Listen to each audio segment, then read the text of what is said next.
je trouve ça assez incroyable quand même, toutes ces images exceptionnelles qu'on voit. Michel, tous ces héros du quotidien. Oui? Oui, excusez-moi? Oui, bien sûr. Les intermittents du spectacle se manifestent. Je sais pas. Un micro qui marche. C'est Jean-Pierre Tauvron. Bonjour, ouais, bonsoir Jean-Pierre. De couper un peu tout ça. Qu'est-ce qui se passe? Bah, j'en ai marre, quoi. J'en ai un peu marre là, de vous foutre un peu de... Non? Non, pourquoi? Pourquoi? Non, hey, vous imaginez qu'il y a des gens qui sont capables de grimper des parois raides comme ça, là. Ça, vous regardez ça, ouais, bah oui, moi ça me paraît normal.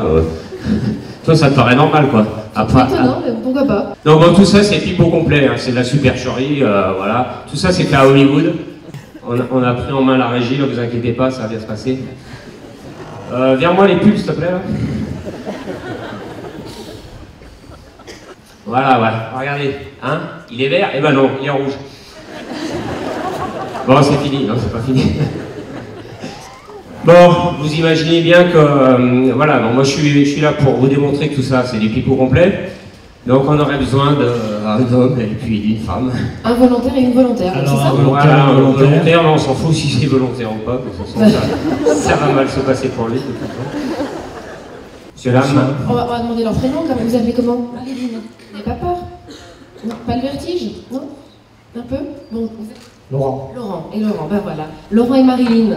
Bah, rejoignez Jean-Pierre parce que c'est lui qui va vous expliquer ce qu'il faut faire pour tourner ce film.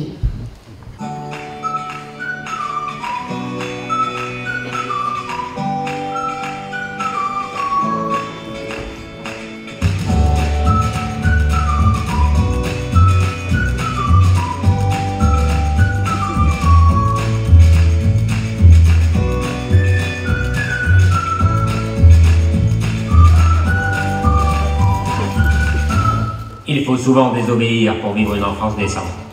La mienne a été particulièrement décente. Enfin, à vrai dire, au tout début, j'étais plutôt attiré par les montées. Les descentes, c'est venu bien plus tard.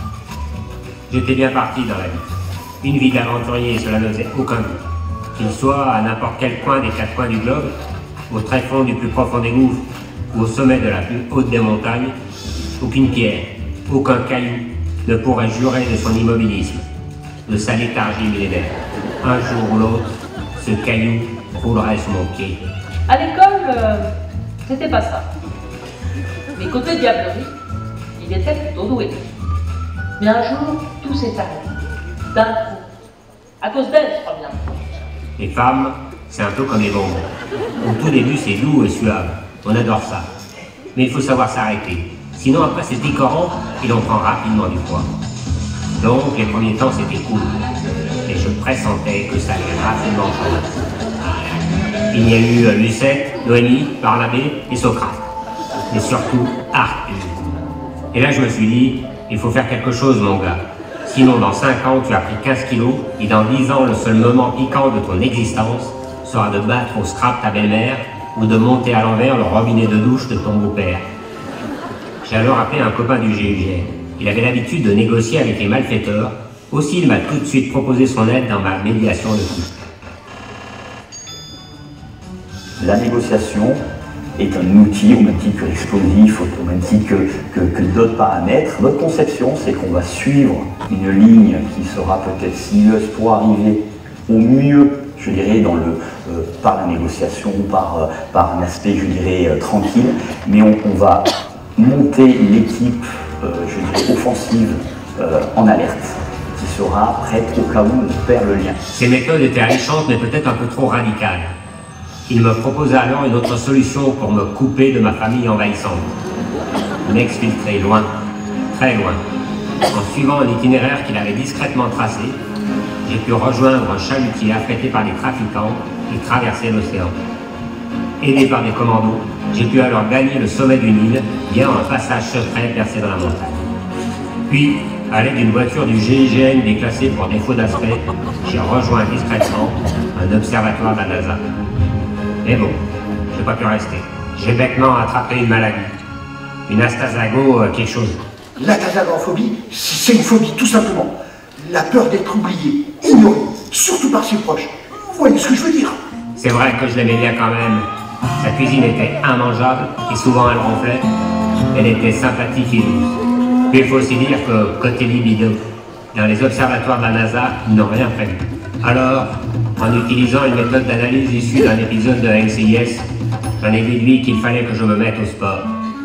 Le sport, c'est l'alibi parfait. Le gars qui a inventé ça, c'est un véritable génie. Au tout début de l'humanité, l'Homo sapiens mâle, pour échapper à l'Homo sapiens, avait deux alliés, la chasse et la pêche. Puis, ensuite, vinrent les travaux des champs. Mais tout cela n'est maintenant plus. Aujourd'hui, l'homme moderne a inventé le sport. 2 heures de sport, c'est 2 heures sans ta femme et tes gamins sur le dos.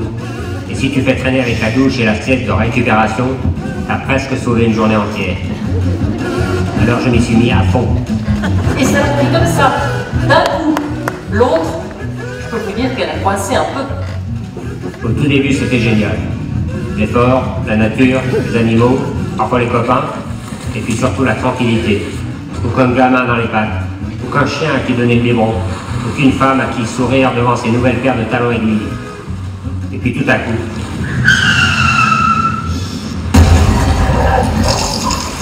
tout s'est arrêté. Elle a découvert le poteau rose et elle s'y est mise. À peine commencé, c'est déjà de l'histoire ancienne et virée solitaire sur les sentiers de montagne. Devant moi, derrière moi, elle me harcelait. Et ma virilité, elle en fait quoi de ma virilité? En pleine force de l'âge, se faire accompagner, même parfois devancer par une paire de poitrines qui ballotte, c'est dur, vous savez. Elle n'avait aucun respect pour le sexe que je représentais, pour l'homme issu d'homme, arrière-petit-fils d'homme, pour le sang de Cro-Magnon qui battait encore dans mes mollets. Et le soir, toujours cette question méprisante pour le héros qui sommeillait en moi. J'ai cru que le vélo de montagne aurait pu m'épargner le pot de colle. Un truc qui nécessite agilité, concentration, effort intense, des heures à conduire sans parler, sans se remaquiller dans un rétroviseur, c'était assurément un truc de mec. Pensez donc, non seulement elle en a fait, mais elle s'est mise dans la tête d'en faire à des paraplégiques. N'importe quoi.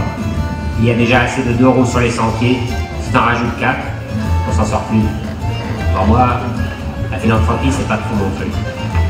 Et si ça pouvait me faire prendre l'air loin de la maison, j'ai tenté. Non seulement t'es pas chez toi, mais en plus tu évites les remarques désobligeantes de ta belle-mère sur le fait que tu délaisses ta famille. Et encore, elle te cite un exemple chez son coiffeur. Ça n'a duré qu'un temps. Le souci avec lui, Clément ou Sébastien, qu'on s'attache. Et moi, comprenez-vous, je suis un homme libre. Il n'est pas question de prendre mon pied avec quelqu'un qui n'en a pas. Cette fois, c'est mon voisin qui travaille dans une entreprise de franc-maçonnerie qui m'a mis sur la voie. La compétition. La compétition, c'était ça la solution. D'un côté les mecs, de l'autre côté les filles.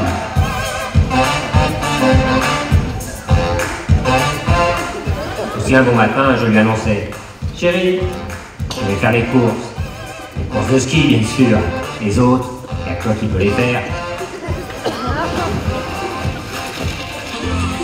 J'ai tout fait, la luge, du ski de fond, du ski alpin, du biathlon, tout.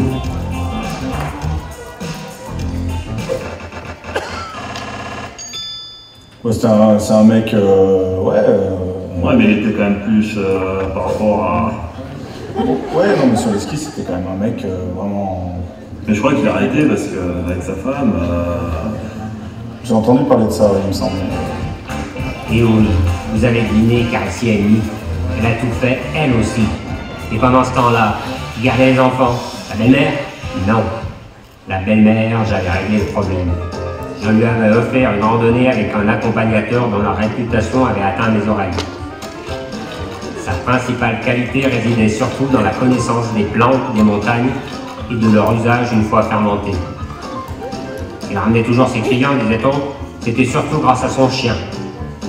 La pauvre bête est passée sous ma voiture, juste au départ de l'itinéraire que je lui avais trouvé. J'ai aucune nouvelle depuis un petit moment. On attend, on essaie d'avoir des informations et on n'a aucune information.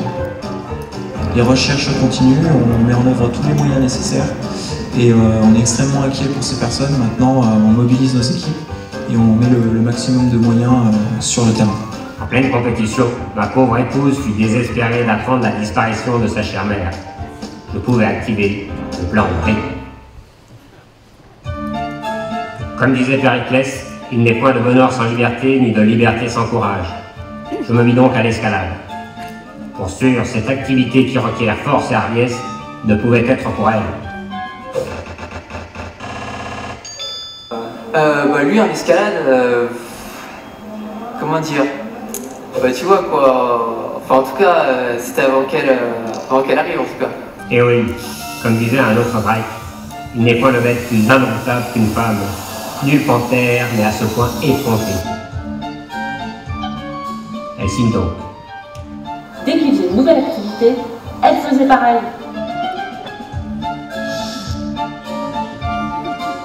C'était quand même pas à lui de faire le ménage, leur passage et les courses, non? Je suis sûre que s'il s'était mis au vélo de route, l'autre, elle se serait rasé les poils et elle l'aurait suivi. Parce que côté système pileux, c'est l'Amazonie. Toutes mes tentatives s'étant soldées par le même résultat, je changeais ma stratégie. Quelle ne fut pas sa surprise lorsque, d'emblée, je lui proposais de partager ma nouvelle activité SM, ski de montagne. Le stratagème consistait à l'appâter par de belles randonnées jusqu'à des terrains plus mal famés, où, sans nul doute, elle se ferait soit de grandes frayeurs, soit de petits traumatismes.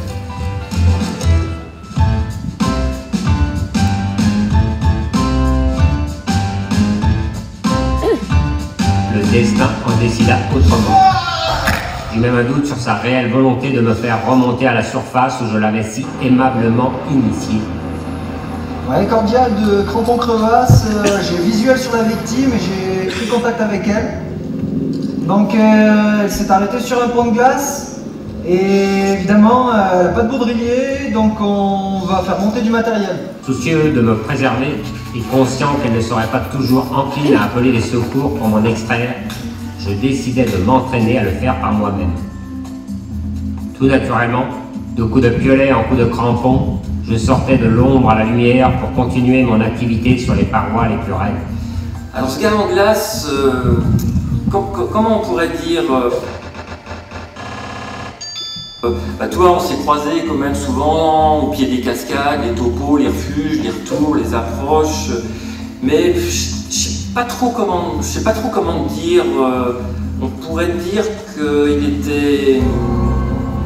D'une cascade glacée à une arête rocheuse, il n'y a souvent qu'un pas qui me permit un beau matin de lui annoncer fermement « Chérie, je vais faire les courses. » Les courses en montagne, bien sûr. Les autres... Sur le coup, elle ne dit rien.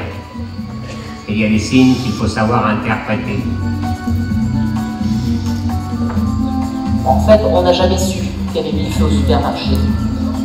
Mais la nature, c'est qu'elle, je ne l'ai plus jamais revue dans un rayon.